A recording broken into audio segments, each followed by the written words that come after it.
Hey, welcome back to the channel. It's your girl, MsBrownCali. Thank you for tuning into the channel. And if this is your first time, please hit that subscribe button on your way in and like it. And don't forget to hit the notification bell. And please follow me on my Instagram.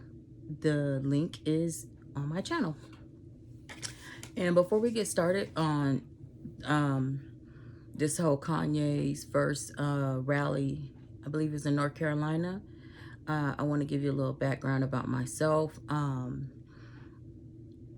I have a business degree from Cal State, and I'm saying that because while earning that degree, we were taught a lot of things about how to publicly speak. You know, if you're in the business field, you're learning how to be managing people, over people, how to communicate with others. And that's the only reason why I'm bringing that up, because I wanted to say I was surprised at how he was not prepared to publicly speak. He was not prepared to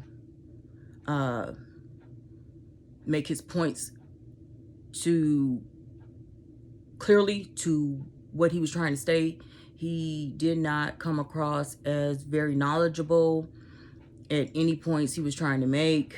And I'm gonna go into details on some of those things, because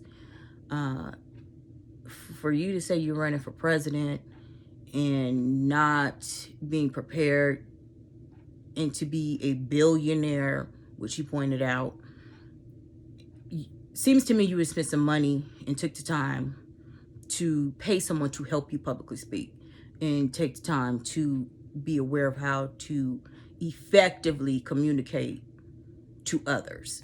So what I thought was disturbing was so many different things. He was talking about how he didn't care if Trump won or Biden won, that if he won, that he was doing this for God. And I couldn't understand what he meant by he was doing this for God. Like, running for president for God. Like, how is running for president helping God?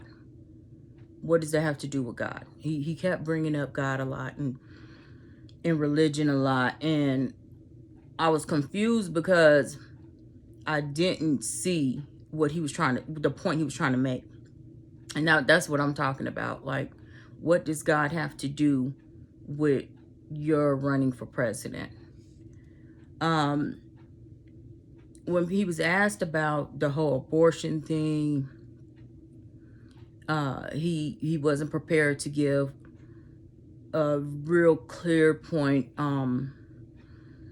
His plan, he has this plan A where he wants to give people $1 million, because a lady in the audience pointed out that she had an abortion because she only making $9 an hour, and she did not feel that that was appropriate amount of money to support a child.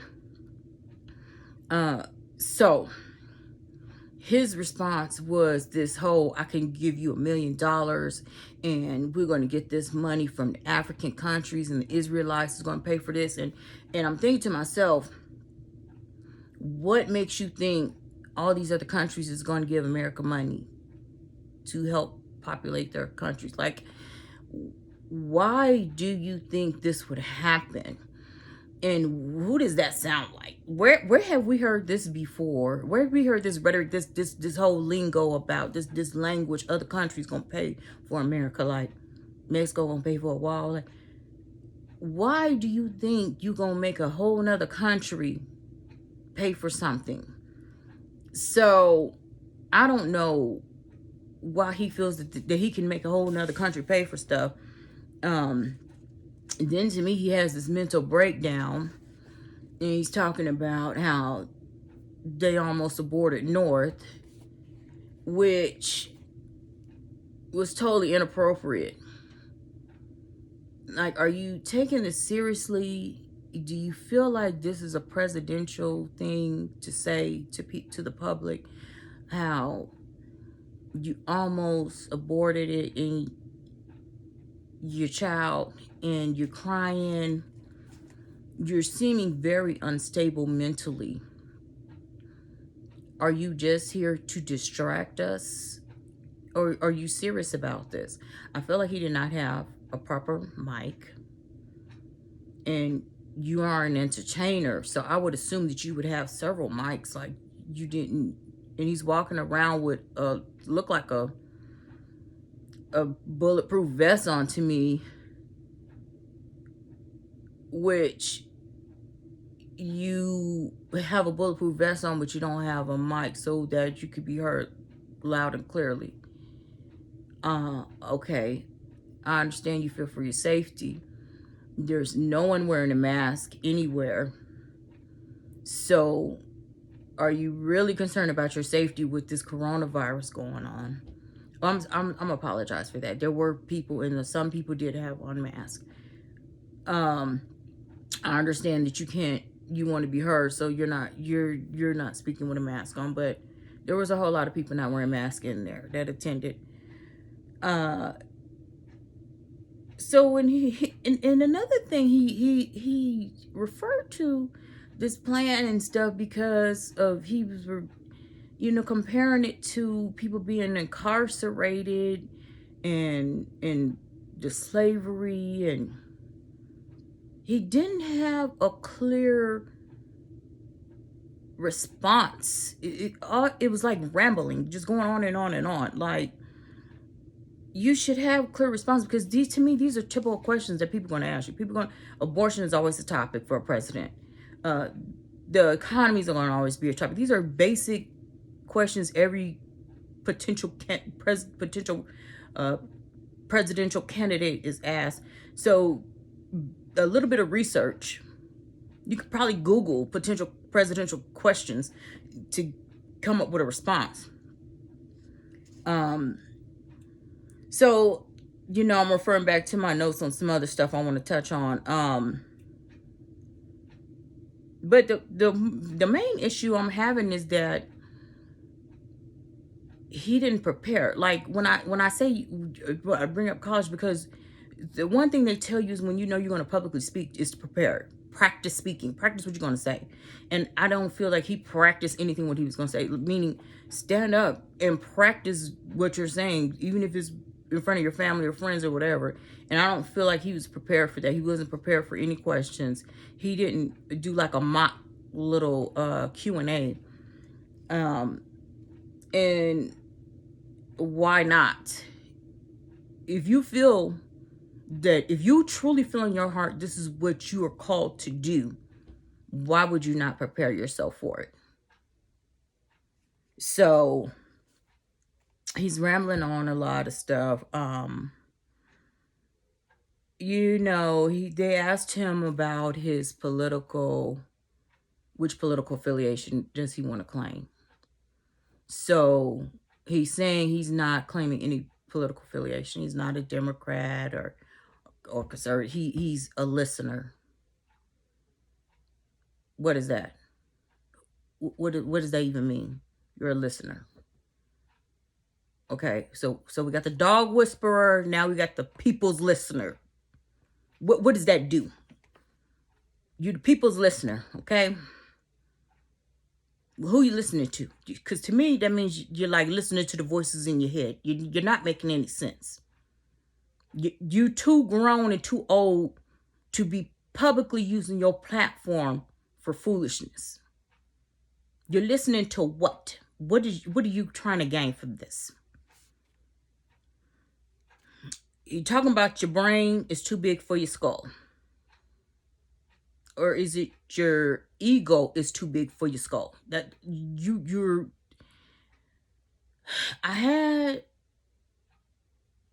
Kanye has really turned into a different type of person, and not a good type of person. And I'm going to use this as an example on why I'm saying that, because at a point towards the end, I believe that was towards the end, they allowed questions, and there was a young white woman who asked a question. I can't remember what the question was, but he goes on to say, "You're brave." He gives her a hug, and one thing about it, he was facing her. They were face to face. Okay, That's fine. You know, I have no problem with that. And then there was a young black woman who asked a question, and she was behind him. And you know, I'm like, why is she behind him? Why is he not facing her like he did the other young lady? You know, like, okay. And then he had to turn around and, you know, and say, this is the thing.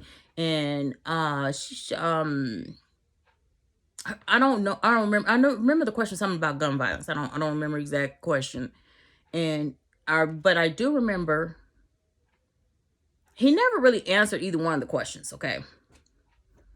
But he starts rambling on about Chicago, about how he can, you know, he lives in California, how he can have his AK-47 and all this stuff. Which, okay, what you didn't answer either question though. So what is the purpose of having a Q&A if you're not going to answer the questions?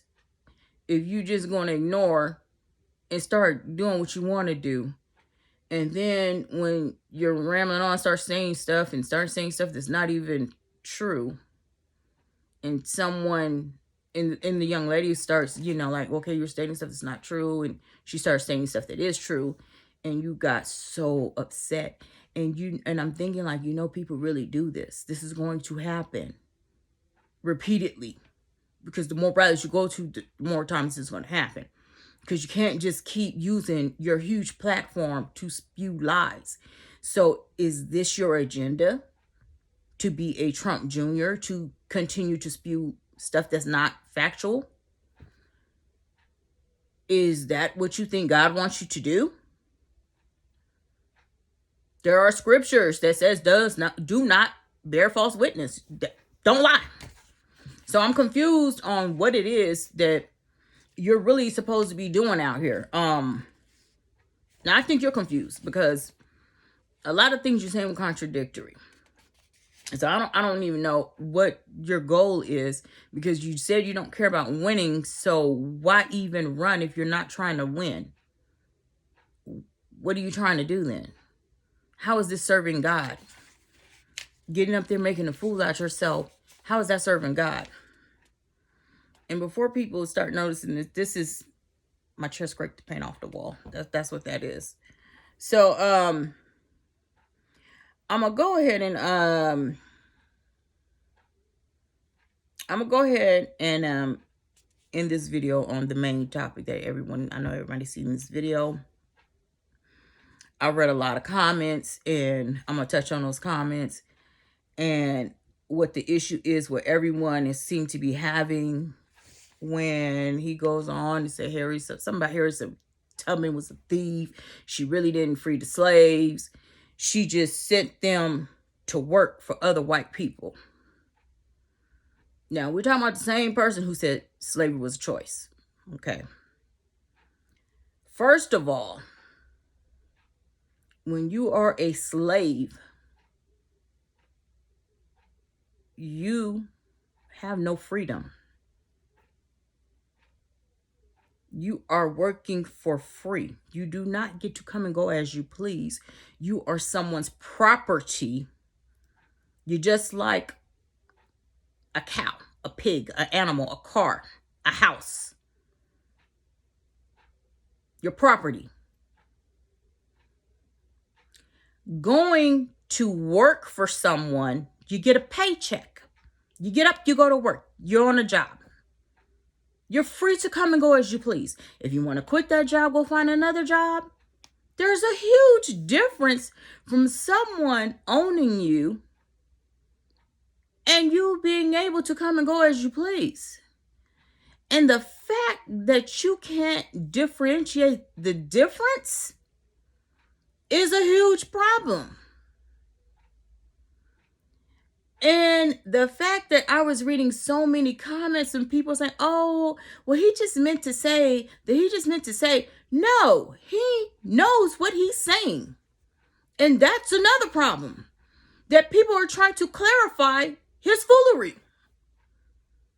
You don't get to say slavery was a choice and then say someone who helped people get away from slave owners and go and make a living for themselves and build their own wealth, buy their own homes, live the life they choose to live, is the same thing. What I find most disturbing out of this whole thing is his wife, who supposedly loves him so dearly, thought this was the right damn thing to do. You allowed your husband to go out here and make a damn fool out of himself. I tell you, that Kardashian curse is real. And I'm going to end that video on this note. If you like this video, please hit that like button, share, and subscribe to this channel. And until the next one, peace.